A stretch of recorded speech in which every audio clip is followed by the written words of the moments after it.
ఇప్పుడు ఆంధ్రప్రదేశ్లోనూ ఇక్కడ తెలంగాణలో ఒక టికెట్ రేట్ల మీద ఒక ఇష్యూ జరిగింది సార్. జగన్మోహన్ రెడ్డి గారు ఉన్నప్పుడు రూ. 5, రూ. 10, రూ. 15 పెట్టారు. అవునండి. ఏదో రిక్వెస్ట్ చేస్తే కొద్దిగా మార్చారనుకోండి. ఫస్ట్ 1 వీక్ టికెట్లు పెంచకూడదు చెప్పారు మాట. మళ్ళీ వెళ్ళి రిక్వెస్ట్ చేశారు చిరంజీవి గారు, వీళ్ళందరూ రిక్వెస్ట్ చేశారు. అలా మీ అభిప్రాయం ఏంటి సార్? టికెట్లు పెంచుకోవడం మంచిది అంటారు ఫస్ట్ 1 వీక్? వీళ్ళు మీ అభిప్రాయం ఏంటి సార్? అంటే టికెట్లు పెంచుకుని ఆడియన్స్ మీద బర్డెన్ వేయడం అనేది కరెక్ట్ కాదు నా ఫీలింగ్ అండి. అది మనం ఏ సినిమా అయినా సరే టోటల్గా మీరు ఆ ఖర్చు సినిమాలో తగ్గించుకోండి నేను అనేదండి. ఆ రిమ్యూనరేషన్లో కానీ ఆ ప్రొడక్షన్లో కానీ ఎక్కడైనా తగ్గించుకోండి. రేట్లు పెంచి చేయడం వల్ల సామాన్య మానవుడు మిడిల్ క్లాస్ మనిషి సినిమాకి రావడం అనేది కష్టమైన విషయం అని నా ఫీలింగ్ అండి. అవునండి. అదే ఇక్కడ రేవంత్ రెడ్డి గారు చాలా స్ట్రిక్ట్గా, అంటే నేను ఉన్నంత కాలం రేట్లు పెంచడాలు బెనిఫిట్స్ లేవు అని చెప్పి ఆయన అసెంబ్లీలో అనౌన్స్ చేస్తాడండి ఆయన. అది మరి సినిమా వాళ్ళందరూ కూడా బాధపడుతున్నారండి. ఫస్ట్ 1 వీక్ మాకు కలెక్షన్ ఎక్కువ వచ్చేది, మీ ఎక్కువ టికెట్కి ₹100 అంతా పెంచుకునేవారండి, 100కో 150. అది ఆదాయం పోయిందని బాధపడుతున్నారు. అవునండి, బాధపడుతున్నారట. నేను విన్నాను, న్యూస్లో చదివానండి. అవునండి. మురళీమోహన్ గారు వీళ్ళందరూ కూడా చాలా బాధపడ్డారు వాళ్ళు. అప్పుడు అనిపించింది దాసరి నారాయణరావు గారు అప్పుడు జ్ఞాపకం వచ్చారండి వీళ్ళందరికీ. మాకు పెద్ద దిక్కు దాసరి నారాయణరావు గారు ఉండుంటే రేవంత్ రెడ్డి కాదు, ఆ పక్కన జగన్మోహన్ రెడ్డి ఎవరున్నా చంద్రబాబు రేటు ఇవ్వాల్సిందే అని గట్టి కూర్చునేవారు ఆయన అని. అంటే ఇండస్ట్రీ ఎప్పుడు బాగుండాలని కోరుకునే వ్యక్తి అండి ఆయన. అన్నీ ఆలోచిస్తాడు, ఆలోచించి అవతలుడు చెప్తాడు, అవతలుడు కూడా వింటాడు దాసనారాయణ గారి మాట. క్వశ్చనే లేదు, ఎందుకంటే ఈయన చెప్తే న్యాయం ఉంటుంది, కరెక్ట్గా తక్కిళ్ళగా ఇద్దరుగా ఈ న్యాయం జరుగుద్ది అని వినేవారండి. ఇప్పుడు ఆయన లేకపోవడం వల్ల చాలా సమస్యలు ఇండస్ట్రీలో కొన్ని ఇబ్బందులు పడుతున్నారు. ఎవరో సాహసించట్లేదు వచ్చి చెప్పడానికి, సాహసించట్లేదు, భయపడుతున్నారు. సో ఆయన ఉండుంటే నిమిషాల మీద సాల్వ్ అయిపోయిన అన్ని ప్రాబ్లమ్స్. అవునండి. కానీ ఆయన సొంత కుటుంబంలో కొద్దిగా ఇబ్బందులు వచ్చినాయి సార్, అది పిల్లలతో. ఏమో అది నాకు పెద్దగా తెలియదండి నాకు, ఎందుకంటే ఆయన చనిపోయిన తర్వాత వాళ్ళ కుటుంబాలతో కొంచెం పెద్దగా నాకు రిలేషన్ కనపడలేదు నాకు. నేను వాళ్ళ అల్లుడు గారితో తప్పించి, వాళ్ళ కూతురు హస్బెండ్ డయాబెటిక్ డాక్టర్, ఓకే అండి, రఘునాథ్ బాబు అని, ఇక్కడ యూసఫ్ కూడా ఆయన నాకు ఫ్యామిలీ డాక్టర్. వాళ్ళ ఫ్యామిలీ తప్పించి మిగిలిన ఫ్యామిలీస్ అంతా నాకు, అంటే అరుణ్ బాబు ఎప్పుడైనా ఫోన్ చేస్తూ ఉంటాడు, నేను చేస్తూ ఉంటాను. పెద్దబాబుతో పెద్ద ఎక్కువ సంబంధాలు ఉండవు నాకండి, పెద్దబాబుతో ప్రభు అండి. సో వాళ్ళ లోటుపాట్లు ఏంటో గొడవలు ఏంటో మనకు తెలియదు అసలు టోటల్గా. అంటే మీలాంటి వాళ్ళ దగ్గరకు వచ్చి బాబాయ్ గారో లేకపోతే మీరు? లేదండి, అటువంటి విషయాలు నాతో ఎప్పుడూ ప్రస్తావించలేదు వాళ్ళు, లేదండి.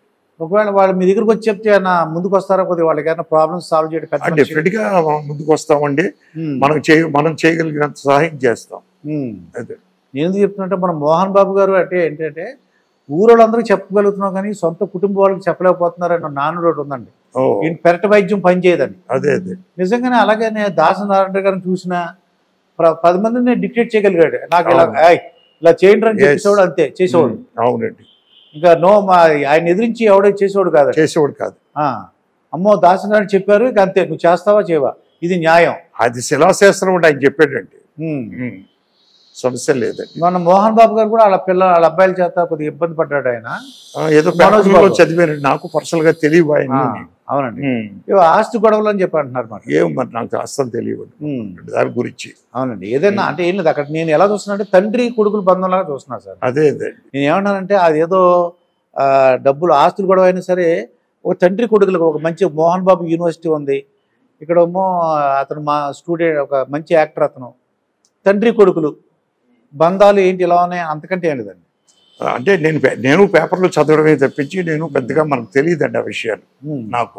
ఇంకా సినిమా ప్రొడక్షన్లో ఎప్పుడైనా బాధపడిన సంగీతం, అబ్బా ఆ రోజు ఎందుకు తీసాం, ఈ సినిమాకి ఎందుకు వచ్చామరా బాబు, అలా ఎప్పుడైనా అనిపించిందా సార్? నేను అనిపించలేదు సార్, ఎందుకంటే నాకు అందరూ మంచి ప్రొడ్యూసర్లు దొరికారు. నేను 70 సినిమాలు చేశాను, 70 సినిమాల్లోనూ డైరెక్షన్లోనూ నాకు అందరూ మంచి ప్రొడ్యూసర్లు. మనం ఏం కావాలంటే అది ఇచ్చారండి, చక్కగా చేసాం మనం అండి. ఒక అండర్స్టాండింగ్ ప్రొడ్యూసర్కి ఏ విధంగా కావాలో ఆ విధంగా నేను చేసేవాడిని, అలాగే నాకు ఏం కావాలో వాళ్ళు ఇచ్చేవారు. అంతే తప్పించి ఏ రోజు మనం అయ్యో ఈ సినిమా ఎందుకు ఒప్పుకున్నావురా అనవసరంగాను అని ఏ రోజు ఫీల్ అవ్వలేదండి. అవునండి.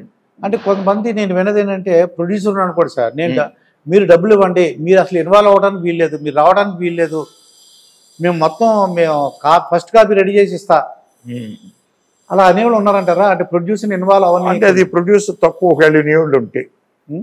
ఎందుకు తప్పు అంటున్నానంటే, మీరు ప్రొడక్షన్ ఎలా చేయాలి అని తెలుసుకోకుండా నేర్చుకోకుండా ప్రొడ్యూసర్గా ఎందుకు రంగంలోకి దిగడం? మీరు తెలుసు కదా, మీరు ఏదైనా ఒక ఫ్రెండ్ని పట్టుకుని ఒక ప్రొడ్యూసర్ ఒక ప్రొడక్షన్కి ఎగ్జిక్యూటివ్ ప్రొడ్యూసర్ గాను లేదా ప్రజెంట్స్ అను ఇన్వాల్వ్ అవ్వండి. వాట్ ఈజ్ వాట్ అని మీకు తెలుస్తుందండి. తెలిసిన తర్వాత ఆ గ్రిప్ మీలో పెట్టుకోండి. డైరెక్టర్కి ఇవ్వాల్సిన గ్రిప్ మీరు ఎంతవరకును యాస్టేజ్ డైరెక్షన్ వరకు, స్క్రిప్ట్ వరకు, క్యాస్టింగ్ వరకు మీరండి, షూటింగ్ చేసే వరకు అదంతా ఎడిటింగ్ చేయడం కానీ ఎన్ని ఇట్లకి అది ఆయన కుదిరేయండి. అవునండి. ప్రొడక్షన్ కాస్ట్ అంతా మీరు చూసుకోండి. మీరు నేను ఒక ఆర్టిస్ట్ని కావాలన్నానండి, ప్రొడ్యూసర్ గారు వెళ్ళి సార్ మన బడ్జెట్కి ఎక్కువ అవుతున్నాడండి ఆయన అని చెప్పవలసిన బాధ్యత నాకుంది, ఆయనకుంది. చెప్తే నేనేం చేస్తానంటే సాల్వ్ చేస్తాను నేనండి దాన్ని.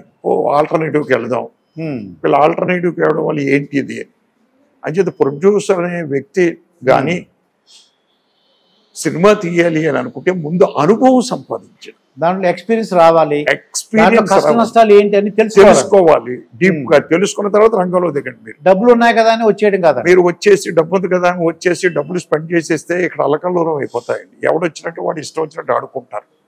అది మంచి పద్ధతి కాదని నా అభిప్రాయం.